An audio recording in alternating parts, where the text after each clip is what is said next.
Hello everyone, welcome to my channel Being Banker. So guys, today I am going to share my strategy video with you guys कि मैंने SBI clerk जो है वो किस तरह से निकाला है, उसको निकालने में मैंने क्या स्ट्रैटेजी फॉलो करी थी। तो प्रीलिम्स के लिए मैंने ऑलरेडी एक वीडियो डाली है, how to score 85 plus marks. And if you guys are really concerned about your exam तो आप लोगों ने वो वीडियो ज़रूर देखी होगी। उसको देख के आपको पता लग गया होगा कि आपको कैसी रूटीन फॉलो करनी है। अगर आप डेली का वो शेड्यूल फॉलो करते हो जो मैंने उस वीडियो में दिखाया है तो definitely you will be able to crack and in fact आपकी इम्प्रूवमेंट भी हो रही होगी। ठीक है, तो प्री के लिए तो आप वही वीडियो देख लीजिएगा एंड मेंस के लिए I will share my strategy कि मेंस में आपको करना क्या है एक्चुअली, एंड मैंने मेंस के लिए क्या किया था। तो गाइज़ सबसे पहले मैं आपको अपने अटैम्प्ट्स बता देती हूँ। ठीक है, मेरे अटैम्प्ट्स जो थे वो मैथ्स के अंदर थे 13। ठीक है, रीजनिंग में मैंने अटैम्प्ट किए थे, रीजनिंग में मेरे अटैम्प्ट्स थे आई गेस 26। हाँ, इंग्लिश में मेरे अटैम्प्ट्स थे 36 एंड जीके में मेरे अटैम्प्ट्स थे 28। सो ओवरऑल जो मेरे अटैम्प्ट्स हैं वो थे 103। ठीक है, और मेरे मार्क्स कितने आए हैं? मेरे मार्क्स आए हैं 93.25 है शायद से। ठीक है, तो 93.25 मेरे मार्क्स आए हैं। तो मतलब आप देख सकते हो कि मेरे सिर्फ 10 मार्क्स ही कम है, और 10 मार्क्स में भी मुझे पता है कि जीके में मेरे 4 नंबर कम है। जीके में मैंने अटैम्प्ट 28 किए थे बट 4 क्वेश्चंस मेरे गलत थे, तो उसमें तो आप सीधे सीधे काट लो कि 5 नंबर मेरे जीके में गए हैं। ठीक है, तो बाकी इंग्लिश, रीजनिंग और मैथ्स तीनों के मिला के मेरे सिर्फ 5 ही नंबर कम हुए हैं। तो मीन्स एक्यूरेसी काफ़ी ज़्यादा अच्छी थी मेरी। तो अब मैं आपको एक एक करके बताती हूँ कि किस तरह से आपको स्ट्रैटेजी फॉलो करनी है। ठीक है, तो सबसे पहले आपको मैथ्स के लिए क्या करना है। मैथ्स, तो गाइस मैथ्स एक ऐसा सब्जेक्ट है जो मेरे लिए भी काफ़ी ज़्यादा डिफ़िकल्ट था। इनफैक्ट मैंने बहुत ज़्यादा एग्ज़ाम्स दिए, मैंने बहुत ज़्यादा इसको ठीक करने की कोशिश की है, बट मैथ्स इज़ समथिंग जो मेरे से नहीं हो पाता था। ठीक है, तो मैंने क्या सोचा कि अगर कोई एक सब्जेक्ट ऐसा है जो मैं नहीं निकाल पा रही हूँ या जिसमें मैं ज़्यादा स्कोर नहीं कर पा रही हूँ, तो I should concentrate more on दो सब्जेक्ट्स जिसमें मेरा स्ट्रॉन्ग पॉइंट है। जैसे रीजनिंग जो है it was quite strong of mind, तो मैंने रीजनिंग में ज़्यादा फोकस करना स्टार्ट कर दिया एंड रीजनिंग में ज़्यादा होल्ड बनाना स्टार्ट कर दिया। ठीक है, ऐसा नहीं है कि मैंने मैथ्स को ज़्यादा टाइम नहीं दिया, बट मैथ्स को मैंने उतना ही किया जितना मैं कर सकती थी। ठीक है, तो मैथ्स में मैंने 13 अटैम्प्ट्स किए एंड आई थिंक काफ़ी ज़्यादा अच्छे थे मेरे लिए, तो बहुत अच्छे थे बिकॉज मैं मैथ्स में इतनी अच्छी नहीं हूँ। बट फिर भी अगर मैं आपको मैथ्स के लिए बताऊँ कि आपको मैथ्स कैसे इम्प्रूव करना है, तो मैथ्स इम्प्रूव करने का एक ही तरीका है। एक तो आपसे जितने आप अरिथमेटिक सॉल्व कर सकते हो आप उतना अरिथमेटिक सॉल्व करो। ठीक है, टेक अ बुक, आप एक बुक ले लो, कोई भी मैथ्स की बुक ले लो, उस बुक में से आप डेली के एटलीस्ट 50 क्वेश्चंस लगाओ, हाई लेवल क्वेश्चंस। ठीक है, मेंस के लिए डेली के हाई लेवल 50 क्वेश्चंस लगाओ। एंड आपको वैसे भी पता है कि मेंस में ज़्यादा क्या आता है आपको, डेटा इंटरप्रिटेशन। ठीक है, तो अगर आप ऐसा करते हो कि डेली के 50 अरिथमेटिक करते हो एंड अरिथमेटिक के साथ साथ अगर आप डेली के 10 DI करते हो, ठीक है, 10 DIs हाई लेवल, तो that will be more than enough. क्योंकि वैसे तो आपका जो मैथ्स आता है सारा का सारा DI ही आता है। आपको 10 क्वेश्चंस अरिथमेटिक आएंगे, बाकी आपको सारा DI आएगा मेंस में। ठीक है, एंड अगर आपको सिंप्लीफिकेशन रॉन्ग नंबर आ भी गया तो वो तो इतना डिफिकल्ट नहीं होता, वो तो आप कर ही लोगे, प्री में भी आप करते ही हो। तो इसलिए मेंस के लिए फोकस आपको क्या करना है, आपको पहले तो आपको अपना जितना भी आपका बेस है आपको सारा क्लियर करना है। सारे के सारे टॉपिक्स आपको क्लियर होने चाहिए आपके दिमाग में कि जो भी टॉपिक है, जैसे प्रॉफिट एंड लॉस हो गया या सिंपल इंटरेस्ट हो गया, जिस जोन से भी टॉपिक्स हैं आपको पहले उन टॉपिक्स को क्लियर करना है। ठीक है, you have to clear your concept. After you clear your concept आपको डेली के 50 क्वेश्चन अरिथमेटिक के लगाने हैं एंड डेली की 10 DIs आप करो। ज़्यादा टाइम इसमें नहीं लगेगा, आई गेस हार्डली 2-3 आवर्स, और 2-3 आवर्स तो आपको देने पड़ेंगे। ठीक है, धीरे धीरे जैसे जैसे आपका टाइम जो है वो बीतता जाएगा वैसे वैसे आपकी स्पीड भी बढ़ेगी एंड आपकी इम्प्रूवमेंट भी होगी, तो आप फिर कम कर सकते हो अपने DIs और क्वेश्चंस को। ठीक है, तो मैथ्स में आपको इतना आपको करके रखना है। ठीक है, बाकी ज़्यादा कोई हार्ड एंड फास्ट नहीं है, मैं भी इतना ही करती थी, तो बाकी ज़्यादा आपको कुछ नहीं करना। मैथ्स के लिए आपको इतना करना है। फिर बात आई इंग्लिश की। तो गाइस इंग्लिश के लिए इट इज़ वेरी इंपॉर्टेंट कि आप सेक्शनल टेस्ट लगाओ, ठीक है। कोई भी एक मॉक टेस्ट आप खरीद लो, चाहे कि आप प्रैक्टिस मॉक खरीद लो। वैसे according to me practice mock and Oliveboard are the best. तो आप इन दोनों में से किसी को भी खरीद लो और इसके जो सेक्शनल मॉक टेस्ट होते हैं वो लगाओ, ठीक है। मेंस के भी सेक्शनल मॉक टेस्ट होते हैं, प्रैक्टिस मॉक देता है आपको मेंस के हाई लेवल मॉक्स, ठीक है। जो सेक्शनल होते हैं इंग्लिश के वो आप लगाओ, तो दिन में एक सेक्शनल इंग्लिश का it is more than enough, ठीक है। एंड अपार्ट फ्रॉम इट आप कुछ भी रीड कर लो। अगर आपको न्यूज़पेपर पढ़ना अच्छा लगता है तो आप न्यूज़पेपर पढ़ लो, एडिटोरियल्स पढ़ लो, कोई बुक पढ़नी है आपने तो कोई बुक पढ़ लो। मतलब जितना आप रीड कर सकते हो उतना आपके लिए अच्छा है, ठीक है। एंड अगर आप वो रीड नहीं कर सकते तो it will be very good अगर आप गूगल पे सर्च करो, आपको बहुत सारे रीडिंग कॉम्प्रीहेंशंस आ जाएंगे, ठीक है। जैसे गाइडली करके एक है ना, गाइडली करके एक वो है वेबसाइट, ठीक है, ऐप भी आता है उसका गाइडली का। तो उनके पास बहुत ज़्यादा रीडिंग कॉम्प्रीहेंशंस है। तो अगर आप डेली के 2 आरसीज करो हाई लेवल, तो वो भी आपको बहुत हेल्प करेगा, ठीक है। तो दैट्स योर विश, या तो आप कुछ भी न्यूज़पेपर का एडिटोरियल वगैरह रीड कर लो या फिर आप आरसीज कर लो सॉल्व, ठीक है। आरसीज सॉल्व करोगे तो वो ज़्यादा अच्छी बात है। जितना आप रीड करोगे, रीडिंग से आपका एरर डिटेक्शन भी मतलब इम्प्रूव हो जाएगा। एंड जो आपका पैराजम्बल्स होते हैं वो भी आपके रीडिंग से ही इम्प्रूव होंगे। तो इंग्लिश इज़ समथिंग जिसमें आपको सिर्फ रीड करना है और सिर्फ प्रैक्टिस करनी है और कुछ नहीं करना आपको। तो आप 2 आरसीज लगाओ डेली के और एक आप सेक्शनल टेस्ट दे दो इंग्लिश का, that is more than enough, ठीक है। फिर हम आते हैं रीजनिंग पे। अब गाइस रीजनिंग, वैसे तो reasoning was my plus point, reasoning में आई फील कि मैं स्ट्रांग हूँ। बट एसबीआई क्लर्क में इस बार रीजनिंग भी बहुत ज़्यादा डिफ़िकल्ट आई थी। पजल्स जो थे they were very much hard, puzzles थोड़े से हार्ड आए थे। एंड लॉजिकल रीजनिंग जो थी वो ईजी थी। बट आपको पता है रीजनिंग में भी ज़्यादा पजल्स ही आते हैं।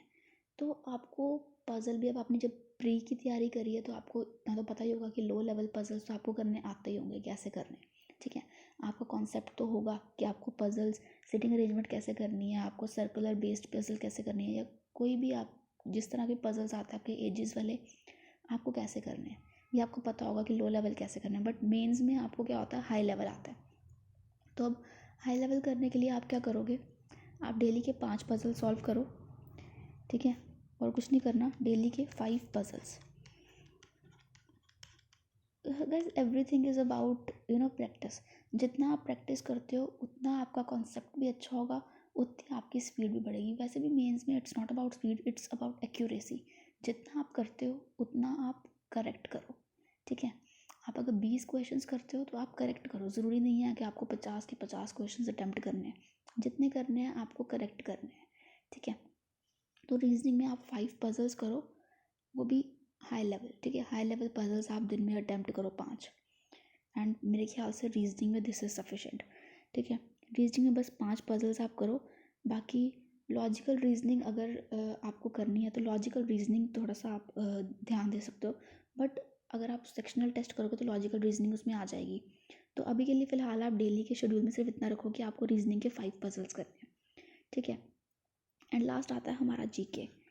अब जीके तो गाइस आपको पता है जैसे आजकल जीके जो है वो बहुत ज़्यादा अनप्रडिक्टेबल आ रहा है ना।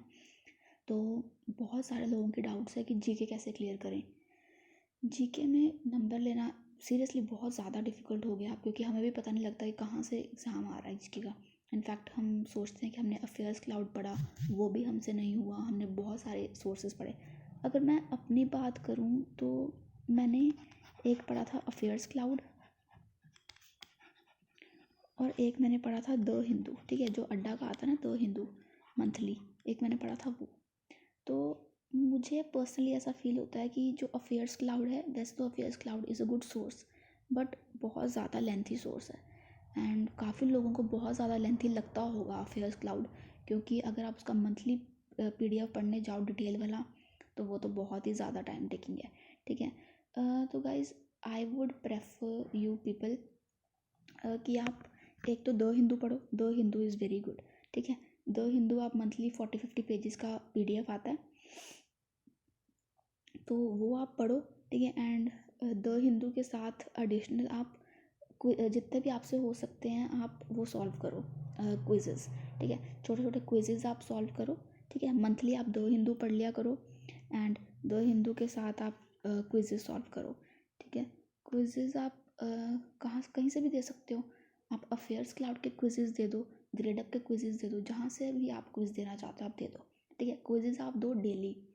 और अब आप द हिंदू तो आप मंथली पढ़ रहे हो, ठीक है। तो आप डेली क्या करोगे आप जीके का? डेली आपको क्या करना है, किसी भी यूट्यूबर का आप डेली करंट अफेयर्स का वीडियो पकड़ लो। ठीक है।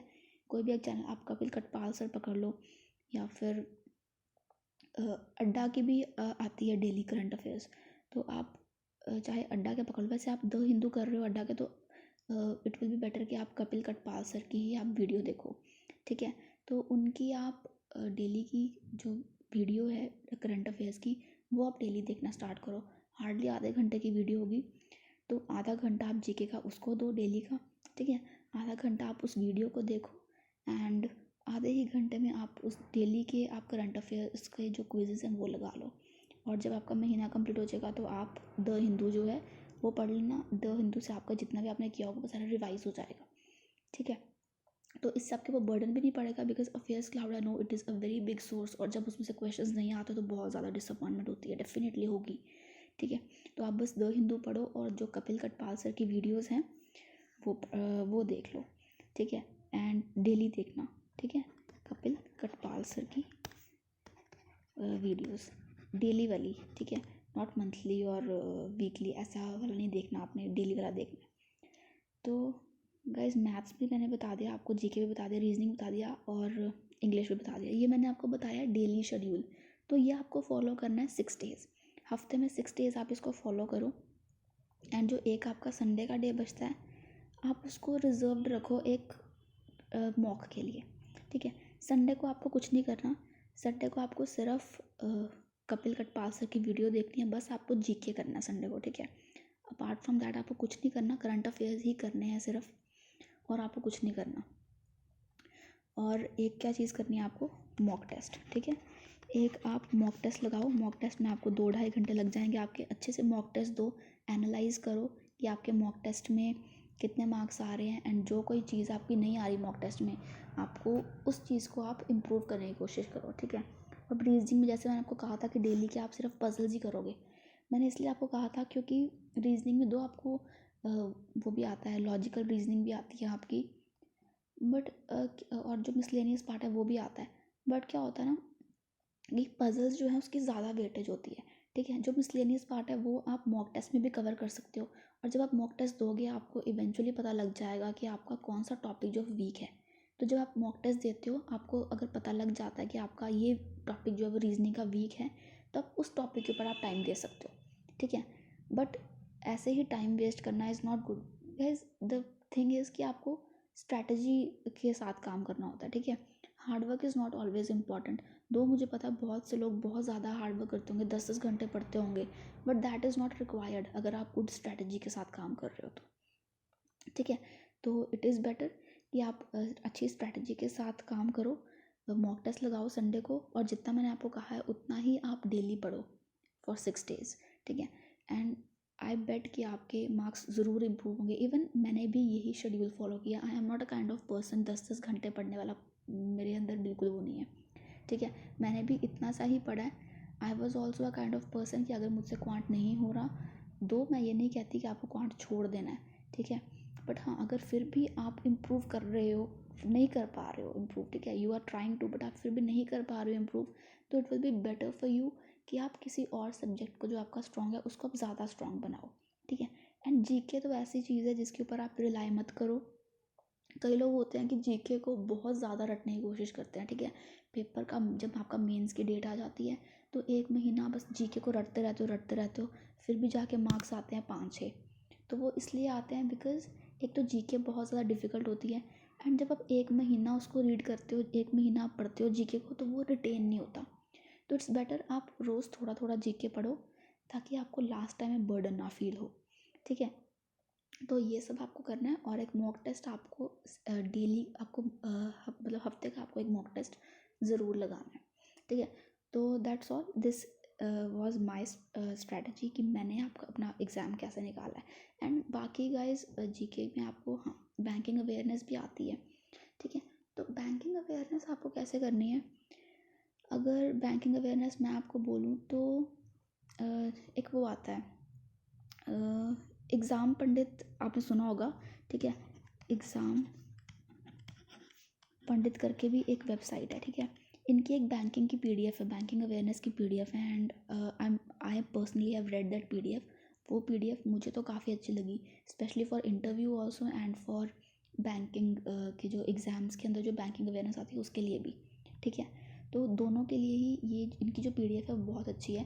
तो आप इनकी बैंकिंग अवेयरनेस की पीडीएफ पढ़ लो बैंकिंग अवेयरनेस के लिए, it is literally very nice.